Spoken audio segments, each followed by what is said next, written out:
L'archéologie du Coran, c'est la mise en écho de ces mots avec un paysage naturel et le fonctionnement de sa société. On est face à une énigme quand on travaille d'un point de vue historique sur le Coran. C'est une objection qu'on m'a souvent opposée.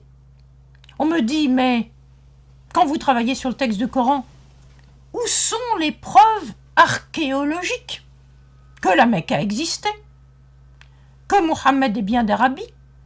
N'est-ce pas une construction postérieure? Eh bien, je réponds que face à un terrain comme celui de l'Arabie du 7e siècle, où effectivement on n'a pas de monuments, on n'a pas d'écrits, il y a un terrain qu'il faut s'approprier et qu'il faut explorer, c'est le texte lui-même du Coran et ses mots au plus profond de leur signification quand elles sont ramenées au terrain sur lequel le Coran est supposé avoir été dit pour la première fois.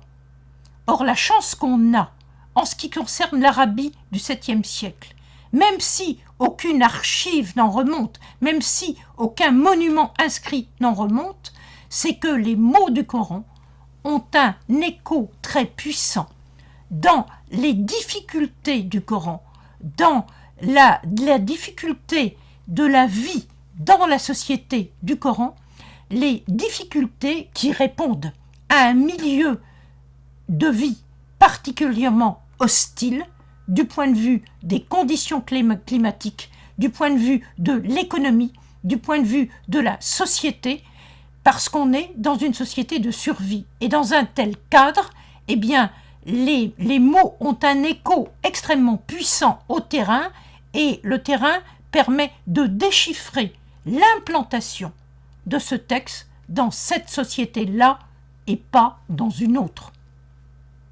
À bientôt.